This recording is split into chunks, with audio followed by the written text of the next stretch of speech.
मैं द्रौपदी मुर्मू ईश्वर की शपथ लेता हूँ कि मैं श्रद्धापूर्वक भारत के राष्ट्रपति के पद का कार्यपालन करूंगी तथा अपनी पूरी योग्यता से संविधान और विधि का परिरक्षण, संरक्षण और प्रतिरक्षण करूंगी और मैं भारत की जनता की सेवा और कल्याण में निरत रहूंगी।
राष्ट्रपति महोदया, आपका आदेश हो तो आपके पद ग्रहण की उद्घोषणा की जाए और उसे भारत के राजपत्र में प्रकाशित किया जाए।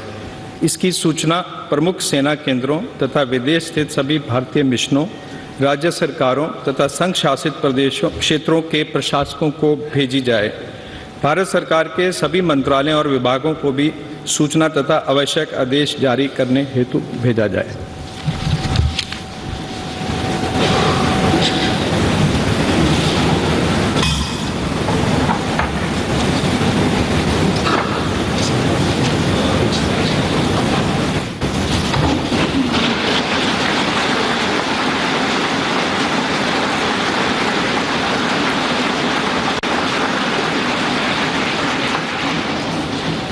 श्री रामनाथ कोविंद जी, उपराष्ट्रपति श्री एम वेंकैया नायडू जी, प्रधानमंत्री श्री नरेंद्र मोदी जी, लोकसभा के स्पीकर श्री ओम बिरला जी, चीफ जस्टिस एन.वी. रमन्ना जी, सम्मानित सांसदगण, अन्य महानुभावों, देवियों और स्वजनों तथा मेरे प्यारे देशवासियों, सभी को जोहार।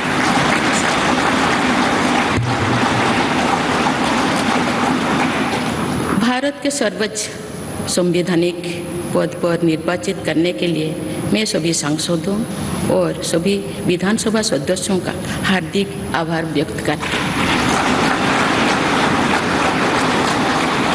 आपका मत देश के करोड़ों नागरिकों के विश्वास की अभिव्यक्ति है। मैं भारत के समस्त नागरिकों की आशा आकांक्षा और अधिकारों की प्रतीक इस पवित्र संसद से सभी देशवासियों का पूरी विनम्रता से अभिनंदन करते हैं।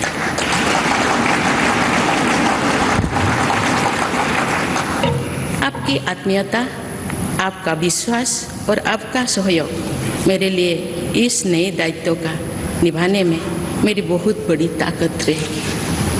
मुझे राष्ट्रपति के रूप में देश ने एक ऐसे महत्वपूर्ण कालखंड में चुना है जब हम अपनी आज़ादी का अमृत महोत्सव मना रहे हैं।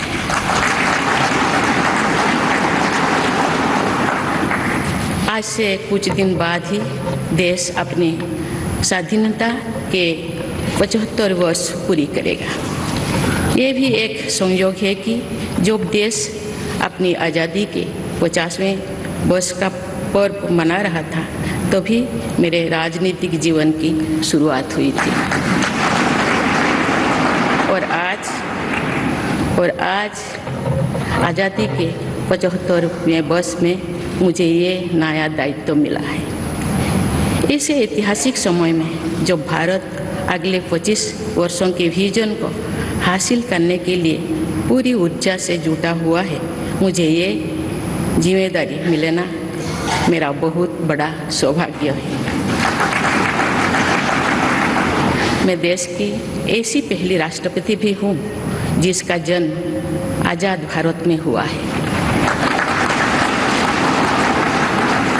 हमारे स्वाधीनता सेनानियों ने आज़ाद हिंदुस्तान के हम नागरिकों से जो अपेक्षाएं की थी उनकी पूर्ति के लिए इस अमृत काल में हमें तेज गति से काम करना होगा। इन 25 वर्षों में अमृत काल की सिद्धि का रास्ता 2 पटरी पर आगे बढ़ेगा, सबका प्रयास और सबका कर्तव्य। भारत के उज्जवल भविष्य की नई विकास यात्रा हमें सबके प्रयास से करनी है, कर्तव्य पथ पर चलते हुए करनी ही है। काल यानी 26 जुलाई को कारगिल विजय दिवस भी है। ये दिन भारत की सेनाओं के शौर्य और संयम दोनों का ही प्रतीक है।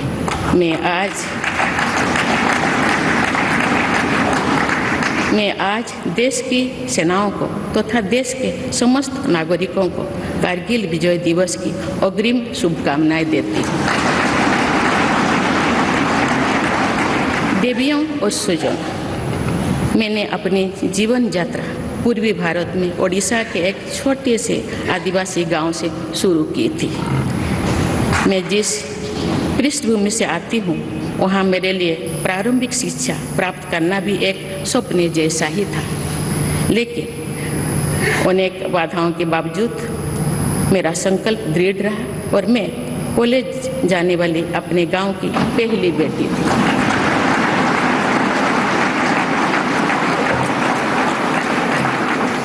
मैं जनजातीय समाज से हूँ और वार्ड काउंसिलर से लेकर भारत की राष्ट्रपति बनने तक का अवसर मुझे मिला है। ये लोकतंत्र की जननी भारतवर्ष की महानता है। ये हमारे लोकतंत्र की ही शक्ति है कि उसमें एक गरीब घर के पैदा होने बेटी, दूर सुदूर आदिवासी क्षेत्र में पैदा हुई बेटी भारत के सर्वोच्च संवैधानिक पद तक पहुंच सकती है।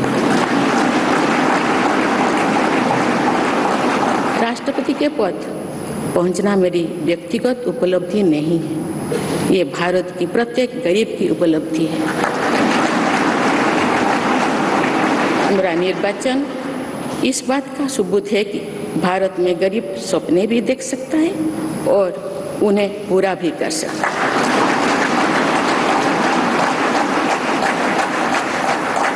और ये मेरे लिए बहुत संतोष की बात है कि जो सदियों से वंचित रहे, जो जीवन विकास के लाभ से दूर रहे, वे गरीब, दलित, पिछड़े तथा आदिवासी मुझे ये अपना प्रतिबिंब देख सकते हैं। मेरे इस निर्वाचन में देश के गरीब व का आशीर्वाद शामिल है। देश की करोड़ों महिलाओं और बेटियों के सपनों और सामर्थ्य की झलक है। मेरे इस निर्वाचन में पुरानी लीग से हटकर नए रास्ते पर चलने वाले भारत के आज के युवाओं का साहस भी शामिल है। ऐसे प्रगतिशील भारत का नेतृत्व करते हुए आज मैं खुद को गौरवान्वित महसूस कर रही हूँ। मैं आज समस्त देशवासियों को, विशेषकर भारत के युवाओं को तथा भारत की महिलाओं को ये विश्वास दिलाती हूँ कि इस पद पर कार्य करते हुए मेरे लिए उनके हित सर्वोपरि होंगे। देवियों और स्वजनों, मेरे सामने भारत के राष्ट्रपति पद की ऐसी महान विरासत है जिसने विश्व में भारतीय लोकतंत्र की प्रतिष्ठा का निरंतर मजबूत किया है। देश के प्रथम राष्ट्रपति डॉक्टर राजेंद्र प्रसाद से लेकर श्री रामनाथ कोविंद जी तक अनेक विभूतियों ने इस पद को सुशोभित किया है। इस पद के साथ साथ देश ने इस महान परंपरा के प्रतिनिधित्व का दायित्व भी मुझे सौंपा है। संविधान के आलोक में मैं पूरी निष्ठा से अपने कर्तव्यों का निर्वहन करूंगी। मेरे लिए भारत के लोकतांत्रिक सांस्कृतिक आदर्श और सभी देशवासी हमेशा मेरे ऊर्जा के स्रोत रहेंगे। देवियों और स्वजनों, हमारे संवैधानिक संग्राम में, स्वाधीनता संग्राम में एक राष्ट्र के तौर पर भारत की नई यात्रा की रूपरेखा तैयार की है। हमारा स्वाधीनता संग्राम उन संघर्षों और बलिदानों की अविरल धारा है जिसने आज़ाद भारत के लिए कितनी ही आदर्शों और संभावनाओं की सिंचा था।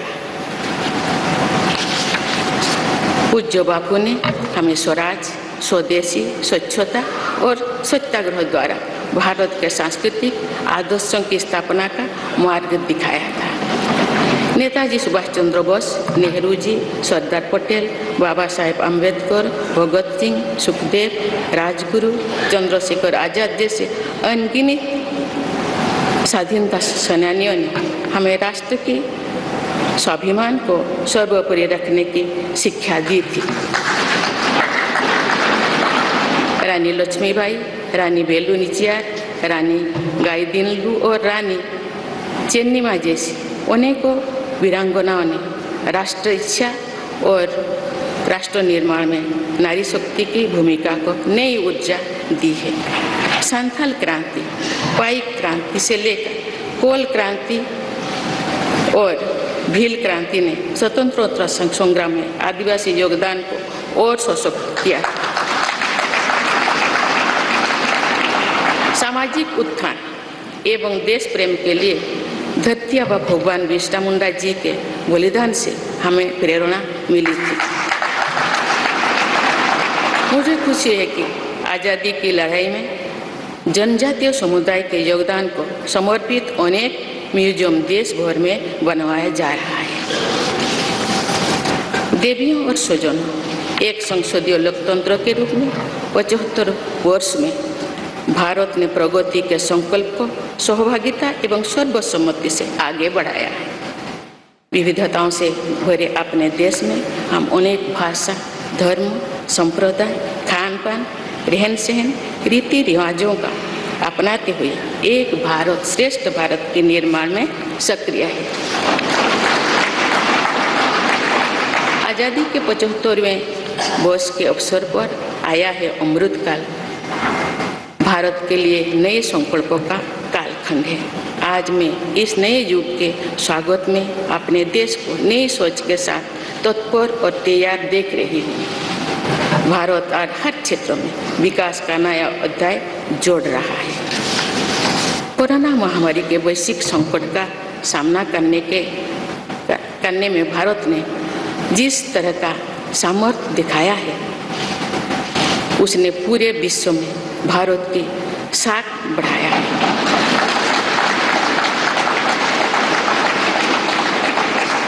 हिंदुस्तानियों ने अपने प्रयासों से न सिर्फ इस वैश्विक चुनौती का सामना किया बल्कि दुनिया के सामने नए मापदंड भी स्थापित की। कुछ दिन पहले भारत ने कोरोना वैक्सीन की 200 करोड़ डोज लगाने का कीर्तिमान बनाया। इस पूरी लड़ाई में भारत के लोगों ने जिस संयम, साहस और सहयोग का परिचय दिया वो एक समाज के रूप में हमारी बढ़ती हुई शक्ति और संवेदनशीलता का प्रतीक है। भारत ने इन मुश्किल हालात में न केवल खुद को संभाला बल्कि दुनिया की मदद भी की। कोरोना महामारी से बने माहौल में आज दुनिया भारत को नए विश्वास से देख रही है। दुनिया की आर्थिक स्थिरता के लिए, सप्लाई चेन की सुगमता के लिए और वैश्विक शांति के लिए दुनिया को भारत से बहुत उम्मीदें हैं। आगामी महीनों में भारत अपनी अध्यक्षता में G20 ग्रुप की मेजबानी भी करने जा रही है। इसमें दुनिया के 20 बड़े देश भारत की अध्यक्षता में वैश्विक विषयों पर मंथन करेंगे। मुझे विश्वास है भारत में होने वाले इस मंथन से जो निष्कर्ष और नीतियां निर्धारित होंगे उनसे आने वाले दशकों की दिशा तय होगी। देवियों और स्वजनों, दशकों पहले मुझे रायरंगपुर में श्री अरबिंदो इंटीग्रल स्कूल में शिक्षक के रूप में कार्य करने का अवसर मिला था। कुछ ही दिनों के बाद श्री अरबिंदो जी की 150वीं जन्म जयंती मनाई जाएगी। शिक्षा के बारे में श्री अरबिंदो के विचारों ने मुझे निरंतर प्रेरित किया है। जन प्रतिनिधि के रूप में विभिन्न पदों पर कार्य करते हुए और फिर राज्यपाल के रूप में भी मेरा शिक्षण संस्थानों के साथ सक्रिय जुड़ाव रहा है। मैंने देश के युवाओं के उत्साह और आत्मबल को करीब से देखा है। हम सभी के श्रद्धेय अटल जी कहा करते थे कि देश के युवा जब आगे बढ़ते हैं तो वे सिर्फ अपने ही भाग्य नहीं बनाते बल्कि देश का भी भाग्य बनाते हैं।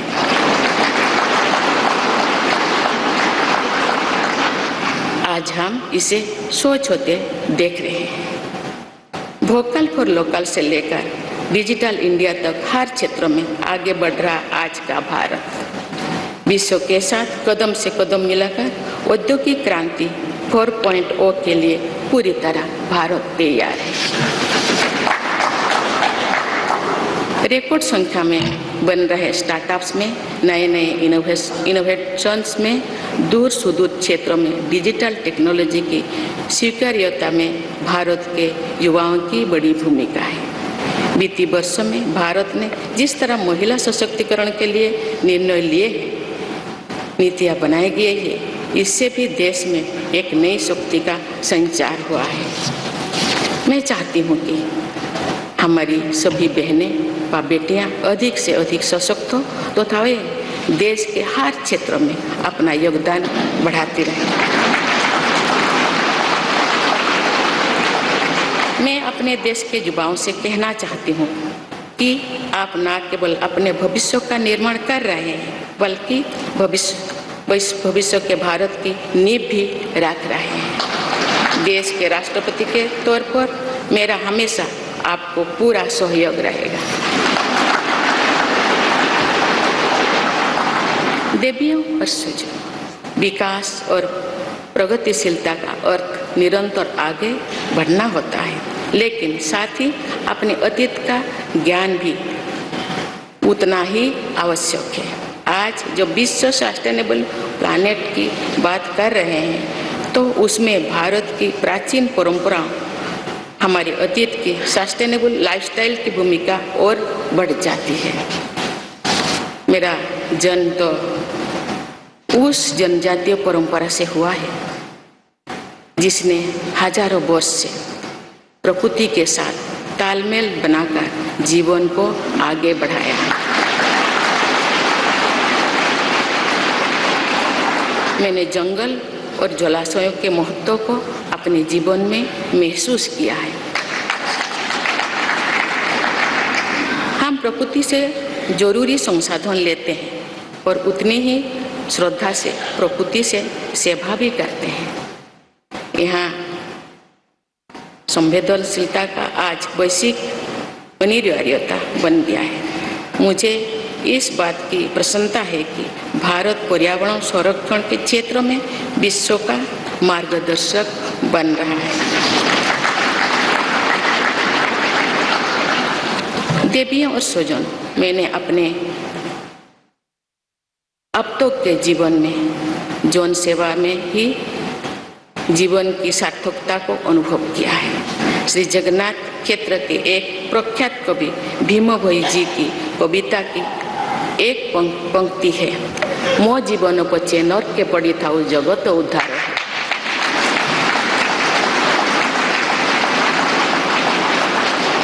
अर्थात अपने जीवन के हित और हित से बड़ा जगत कल्याण के लिए कार्य करना होता है। जगत कल्याण की इसी भावना के साथ मैं आप सब के विश्वास पर खरा उतरने के लिए पूरी निष्ठा व लगन से काम करने के लिए सदैव तत्पर रहूँगी। आइए हम सभी एकजुट होकर समर्पित भाव से कर्तव्य पथ पर आगे बढ़े तथा वैभवशाली व आत्मनिर्भर भारत का निर्माण करें। धन्यवाद।